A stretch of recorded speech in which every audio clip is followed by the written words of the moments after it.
শুভ সকাল বন্ধুরা, তোমরা কেমন আছো? আমি খুব ভালো আছি। আবার চলে আসলাম আর নতুন একটা ব্লগ নিয়ে। আজকে জন্মাষ্টমীর দ্বিতীয় পার্ট। যন্ত্র আমরা সবাই মিলে করে দিয়ে তারপরে আমি মনসা পূজার জন্য পুজো করছিলাম। মনসা পুজো করে তারপর যাব ওই দুধ কলাটা ভাসাতে। জয়েন্ট ফ্যামিলি আর একসাথে থাকার মজাটাই আলাদা, কারণ সবাই মিলে একসাথে কাজকর্ম করে পুজো দেওয়া খুব শান্তি লাগে। দিকে আমার দুধ কলা সব রেডি করা হয়ে গেছে, তারপর আস্তে আস্তে নিয়ে যাব ভাসাতে। আমাদের বাড়ির থেকে নদীটা অনেকটাই দূর, তাই একটা পুকুরে চলে আসছি বাড়ির সামনে। এখানেই দুধ কলাটা ভাসিয়ে দেবো, আর আমার সাথে আমার মেয়ে এসেছে, ও ক্যামেরা করছে। দুধ কলা ভাসিয়ে আবার বাড়িতে যাব, পুজোর কাজ আছে। দেখো অনেকেই কিন্তু দুধ কলা ভাসিয়েছে, দেখতেও খুব সুন্দর লাগছে কিন্তু। আর আজকে যা প্রচণ্ড গরম পড়েছিল,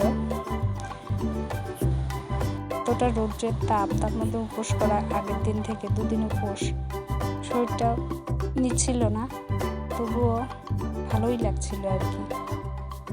এক এক করে সব দুধ কলা ভাসিয়ে দেবো। আর এদিকে আমার আগে কিন্তু অনেকেই দুধ কলা দিয়েছে, দেখো সব 4-5 দিন করা আছে, দেওয়া আছে। কলা ভাসিয়ে বাড়িতে এসে দেখলাম দিদিভাই প্রায় অনেকটা রান্নাবাড়ি কমপ্লিট হয়ে গেছে ভোগ দেওয়ার জন্য। তারপর দিদিভাই বললো আমাকে যে তুমি পুজোর ভোগের জোগাড়টা করে নাও। তা আমি তাই সেই কাজে বসেছি, পুজোর জোগাড়টা করার জন্য, ভোগের থালা সাজানোর জন্য। আর এক এক করে ভোগের থালাতে সব কিছু দিয়ে সাজিয়ে নেব, যেহেতু আমাদের গোপাল সোনার আজকে পারণ।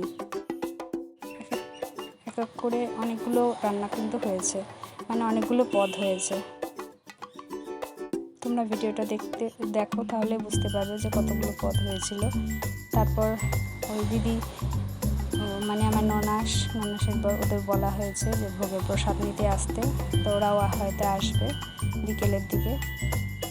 আর ভোগের থালা আস্তে আস্তে সাজিয়ে নিচ্ছিলাম। তারপর ভোগের থালা দেখো কি সাজিয়েছি। এদিকে লেবু, 5 রকম ভাজা শাক, কচু শাক, চাটনি, তালের বড়া করেছিল। তারপরে হচ্ছে পনিরের তরকারি, মানে পনিরের রসা বলে, ডাল, 5 স্পেশালি সবজি, তারপর সন্দেশ আনা হয়েছিল, দেখে দই ছিল। ভোগের থালাটা দেখলে আলাদা একটা শান্তি, আলাদা একটা তৃপ্তি আসে। প্রত্যেকটা রান্নায় কিন্তু দিদিভাই খুব মনোযোগ সহকারে, খুব আনন্দের সাথে করেছিল। তারপর ভোগের থালা সাজিয়ে প্রথমেই সব সাজিয়েছে, তারপর ও পুজো দিয়ে নিচ্ছিল। এক এক করে প্রত্যেকেই আমরা পুজো দিয়ে নেব কিন্তু।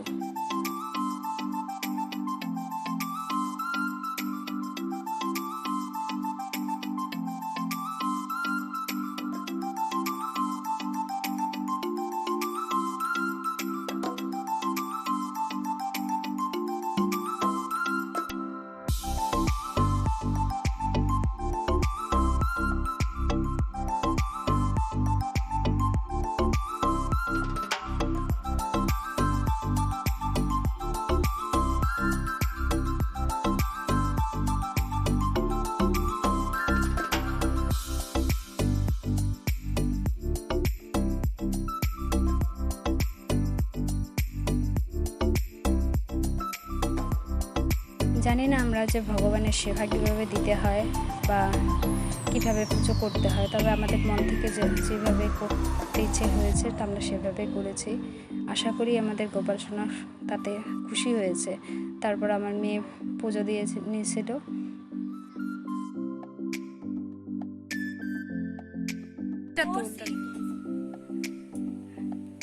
দিদিভাইয়ের পালা, দিদিভাইয়ের পুজো দেবে, পুজো দিয়ে নিয়েছিল আর কি।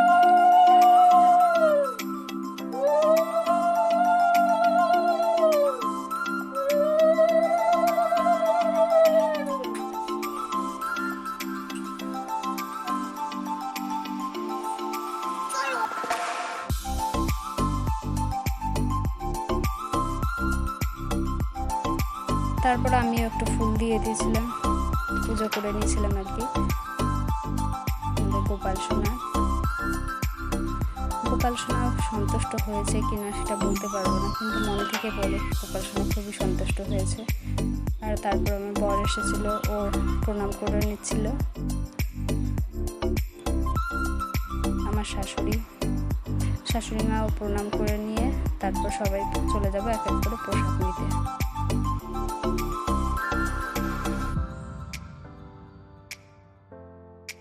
প্রসাদ নেওয়ার পালা। আর আমাদের ভাস্তি কিন্তু খুব কাজের, ও সবাইকে প্রসাদ দিয়েছিল। তারপর আমাদের গুল্লু সোনা এসেছিল, আর পিসিমা ওদের গুল্লু সোনাকে খাইয়ে দিচ্ছিল। আমার ভাস্তি গুল্লু সোনাকে খাইয়ে আমরা সবাই প্রত্যেকে প্রসাদ নিয়েছিলাম। দিদিরা এসেছিলো, প্রসাদ দিয়েছিল। আজকের ভিডিওটা এই পর্যন্তই। তোমাদের ভালো লাগলে অবশ্যই একটা লাইক, কমেন্ট, শেয়ার করে সাবস্ক্রাইব করে পাশে থেকো।